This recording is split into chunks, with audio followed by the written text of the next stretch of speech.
Olá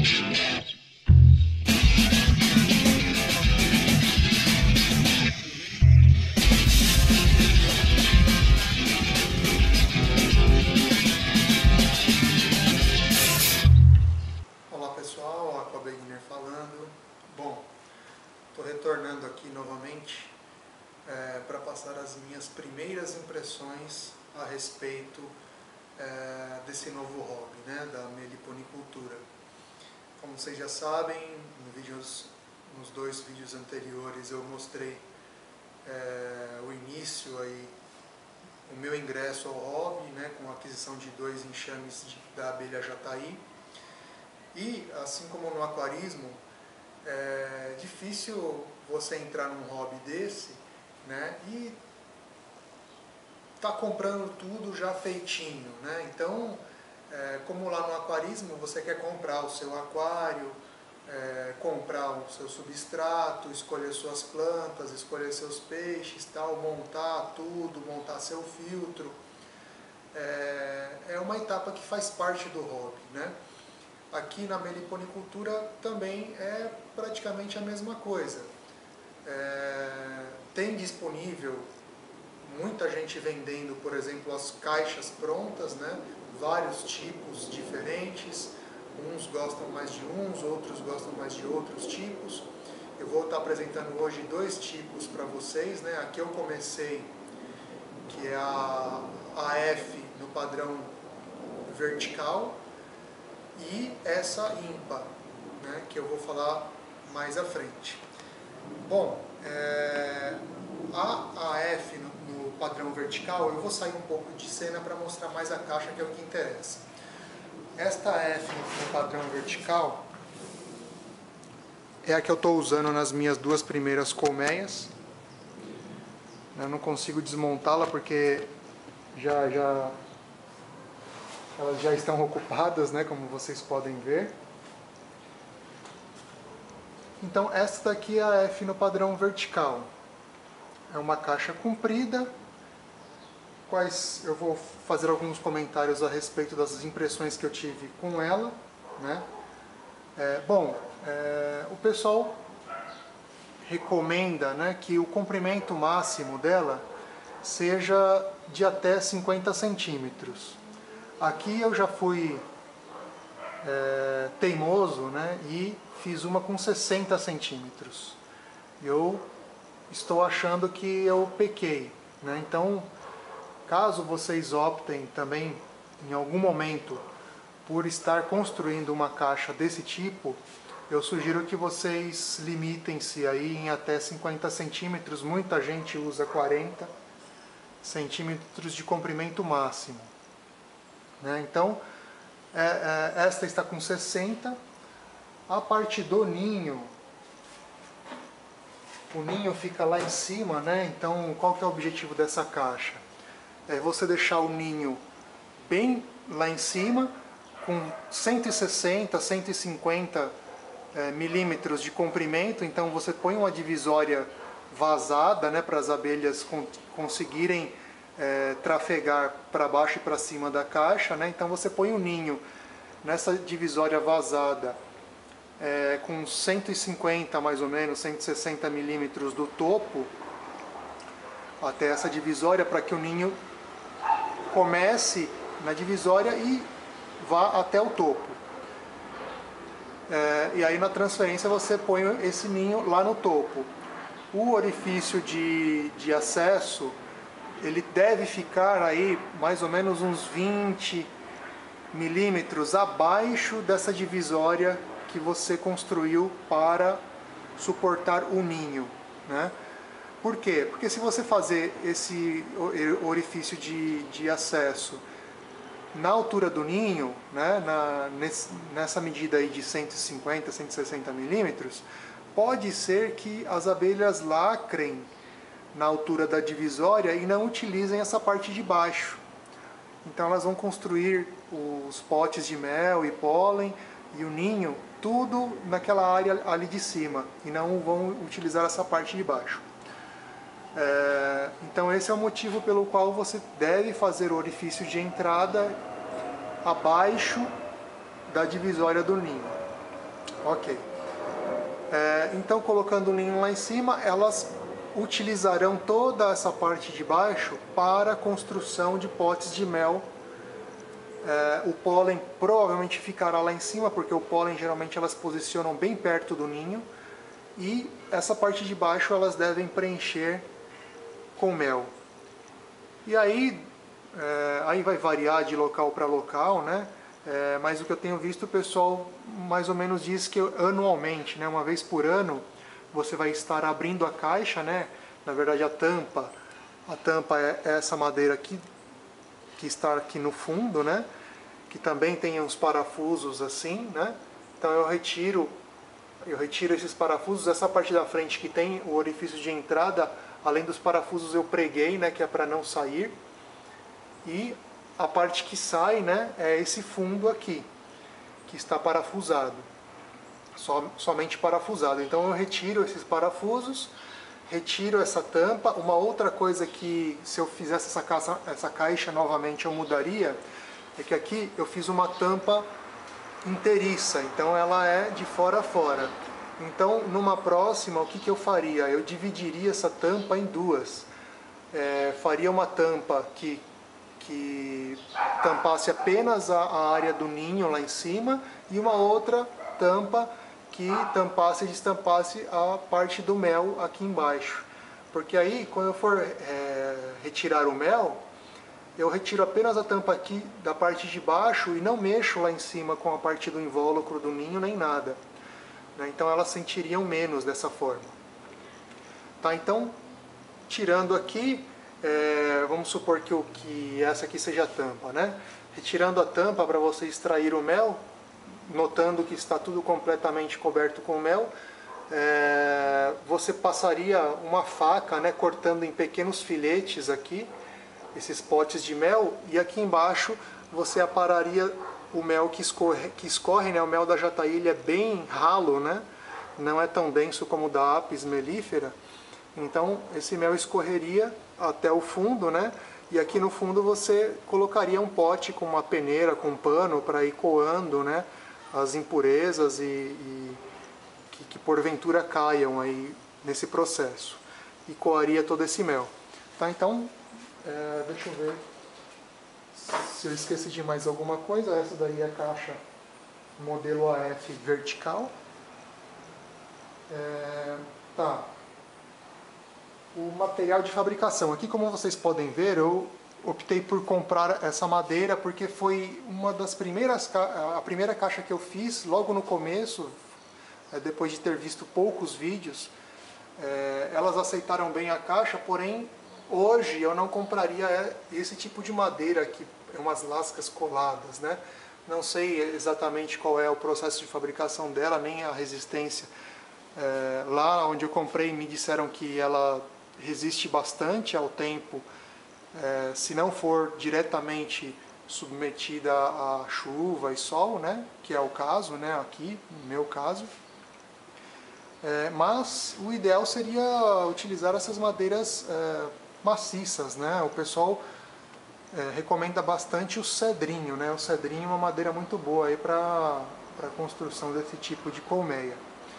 O legal dessa caixa é que, no meu caso aqui, que eu pendurei, né, ela oferece muita facilidade para se pendurar, né? Então ali em cima eu coloquei um parafuso de cada lado, né, ó, e coloquei um arame, e lá em cima do telhado eu coloquei um gancho no caibro ali, né, para pendurar a caixa bem facilmente. Então, quando se quer pendurar uma caixa, essa caixa eu achei bastante bacana utilizá-la. Esse bico PET aqui, ó, por que eu coloquei esse bico dessa forma? Eu dei uma olhada em alguns vídeos do pessoal e gostei da ideia. Por quê? Porque esse bico ele ajuda a proteger, né, essa entrada das abelhas contra alguns predadores. Por exemplo, lagartixas, formigas, já fica um pouco dificulto o acesso delas aqui. Se bem que pelo fato da caixa ser pendurada, né, eu não tenho contato com a parede, né, de nenhum dos lados, então isso já dificulta já o acesso, por exemplo, das lagartixas, a não ser que uma caia ali do telhado em cima da caixa e venha até aqui. Dos próprios pássaros, né, que se quiserem comer as abelhas vão ter que ficar voando aí de frente com esse bico, né? Não dá para eles pousarem na caixa e comerem as abelhas. E é isso, a instalação dele foi feita da seguinte forma: eu parafusei a tampa da garrafa na caixa e depois rosqueei esse pedaço de garrafa cortado na tampa. Aí o legal é que a tampa estando parafusada na caixa, você pode colocar qualquer bico, qualquer garrafa ali que a rosca é padrão. Bom, com relação à caixa AF vertical, eu acho que é isso que eu tinha para falar. Agora, com relação à caixa ímpar, que é essa daqui, que é o que o pessoal mais gosta, né, mais recomenda que se utilize, aqui eu já usei uma madeira já apropriada, né, essa madeira que eu usei é o cedrinho.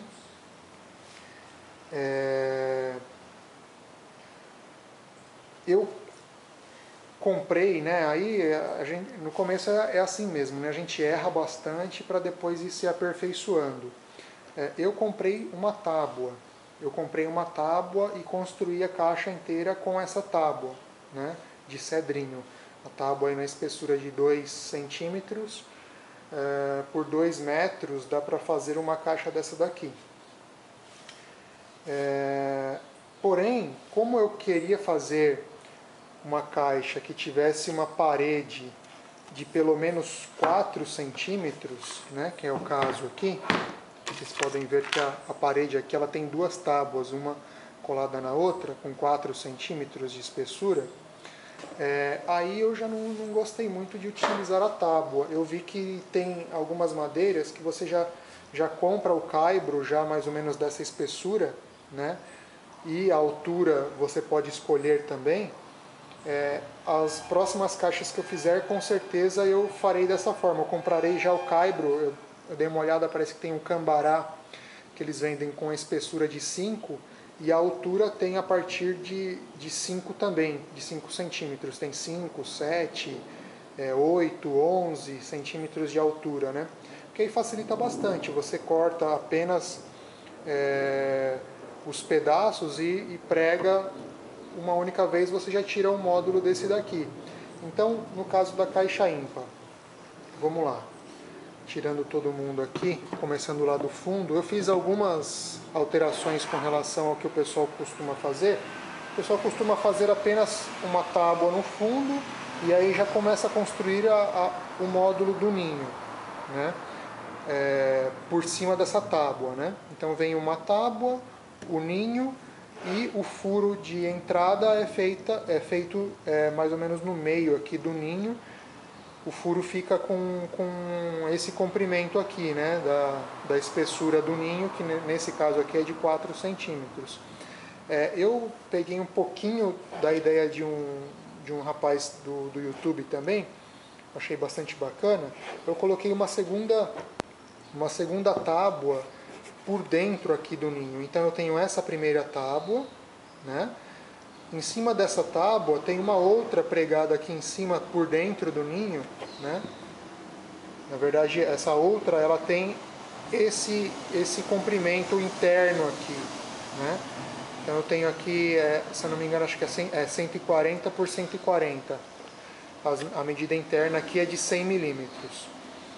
Então essa tábua de dentro aqui, ela está pregada por cima dessa primeira aqui, nesta medida interna, né? Então o ninho, essa parte do ninho, ela foi pregada em cima dessa tábua e esta parte externa do ninho, ela revestiu essa tábua interna, né? Então aqui dentro, essa parte externa do ninho, ela reveste essa tábua interna que está aqui dentro aqui. Por que eu quis fazer isso? Por conta de aumentar o comprimento do túnel de acesso aqui, né? Então, o túnel de acesso, ao invés de ter esse comprimento aqui da largura do ninho, que é de 4 centímetros, ele acaba tendo a largura daqui até a entradinha aqui mesmo, né? Isso daí vai dar aproximadamente uns 80 milímetros, né? Aproximadamente aí uns 80 milímetros de comprimento. Então o túnel sai ali, ó. Gostei bastante dessa ideia. Aí fica uma espécie de uma lixeirinha aqui. Aqui na transferência a gente coloca umas bolinhas de cera ao redor desse buraco aqui, desse furo, né? E posiciona o ninho aqui em cima, para que ele não entre em contato diretamente aqui com a madeira. E a aberturinha da entrada delas fica ali mais abaixo. Então esse aqui é o primeiro módulo, que é o ninho.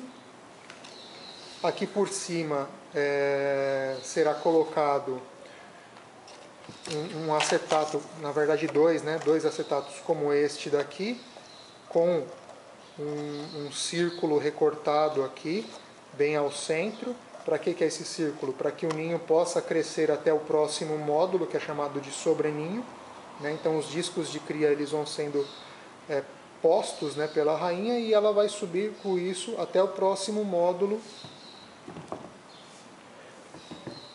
que é esse daqui.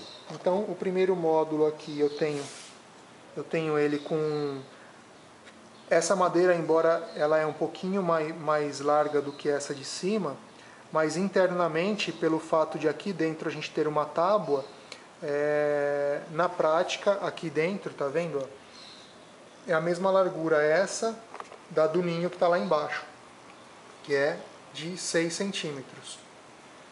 Tá, então ficou uma largura de 6 centímetros no sobreninho, a altura, né, na verdade, a altura de 6 aqui. Lá dentro também internamente ficou com 6 centímetros. Então ninho, sobreninho com 6 centímetros. Esses dois acetatos têm um furo aqui, terá um furo aqui, né, para que o ninho suba.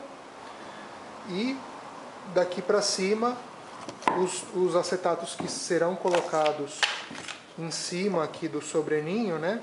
Será colocado mais dois acetatos como esse daqui, porém agora com 4 furinhos apenas aqui nas extremidades, aqui, ó. 1, 2, 3, 4 furinhos para que as abelhas subam pelas extremidades e o ninho pare por aqui, né? Aqui não vai ter o furo grande, por quê? Porque o ninho ele vai subindo até aqui. Chegou aqui, acabou, é daqui para baixo que as posturas ficarão. E aí daqui para cima serão as melgueiras, né? Então o acetato colocado com os 4 orifícios nos cantos, né? E a melgueira, primeira melgueira colocada, mais um acetato, mais 2 na verdade, né? Com 4 furos nos cantos. Por que se utiliza colocar 2 acetatos em cada repartição? Porque quando elas propolizarem isso, o primeiro acetato fica colado na parte de baixo e o segundo acetato fica colado na parte de cima. Isso facilita na hora de você retirar as divisões, as divisórias aqui, as alças, né, que o pessoal chama de alça. E por último, a última melgueira, com um último acetato, por cima desse último acetato que aí é completamente tampado, né, eu colocarei também essa manta térmica e, por último, a tampa. A tampa, muita gente utiliza apenas uma tábua colocada aqui em cima, né? Eu optei por fazer um chapéuzinho aqui, né, nessa tábua, para facilitar o encaixe. Bom, que outras características nós temos aqui nessa caixa modelo ímpar? O pessoal gosta bastante dela pelo fato também dela ter sido desenvolvida pelo Instituto de Pesquisa da Amazônia, né? Depois de bastante observação, o pessoal chegou numa caixa desse tipo. Quais são outras coisas interessantes? Quando você tem mais caixas dessa daqui com mais colmeias, fica fácil de você retirar um módulo de uma caixa para levar até uma outra, para um reforço de uma outra, por exemplo, né? No caso da necessidade desse reforço ou de uma transferência que você acabou de efetuar. Transferência eu vou abordar mais adiante, até porque eu não fiz nenhuma ainda e acho que vai demorar para eu fazer alguma, mas registrarei e adicionarei no canal para vocês aí, meus inscritos. Uma outra coisa bacana também que para retirada do mel nessa caixa é uma coisa que eu julgo ser também bastante higiênica, né? Porque você retira a melgueira e pode se deslocar até um local próprio para fazer isso, né? Sem ter que levar o enxame inteiro, né? E aí você quebra, rompe os topos, né, dos potes de mel aqui e vira essa melgueira num recipiente com pano, com uma peneira. E também para fazer a transferência, né, eu julgo ser bastante interessante, bem mais fácil do que seria lá na caixa AF padrão vertical, que você tem que abrir e para tirar o ninho dali já não é tão fácil. Aqui, como você tem um ninho, que tem um ninho e sobreninho, e o ninho foi desenvolvido daqui de baixo e subiu até aqui em cima, na hora que você retirar essa parte do sobreninho, você já vai ter aqui uma boa parte dos discos de cria. A única coisa é que você tem que se certificar, né? Mas aí eu abordo com mais detalhe mais adiante, se temos realeiras nos discos de cria que estão aqui no sobreninho e se a rainha ficou lá no ninho, né? Porque de repente você leva um monte de discos de cria aqui com realeira e a rainha também está aqui, né? Você acaba deixando os discos aqui que permaneceram no ninho sem a rainha e talvez sem nenhuma realeira, né? O que provocaria aí a extinção do seu enxame, né? Mas a gente volta a falar desse assunto mais adiante. Um inconveniente que eu vejo nessa caixa, né, se você for colocar numa prateleira, numa mesa, numa mão francesa, muito boa, né? Você tem os pezinhos aqui, você encaixa ela ou põe lá em cima do plano que você quer colocar, tudo bem, sem problema nenhum. Mas se você quer pendurar, aí já é necessário que você construa algo mais elaborado, né? Vai ter que fazer um suporte de aço aí que pegue o fundo e suba para que você consiga pendurar esse conjunto, né? Ou, sei lá, aí vai da sua criatividade aí para construir algo que permita você pendurar essa caixa aqui, né? Então, novamente, para você depositar em cima de uma mesa, de uma tábua, alguma coisa, bem fácil, bem tranquilo. Agora, para pendurar igual a F vertical ali, já necessita de algo mais elaborado. Bom, pessoal, é isso. Eu acho que essas foram as minhas primeiras impressões com relação às caixas que eu estou utilizando e passarei a utilizar. Espero ter ajudado a tirar algum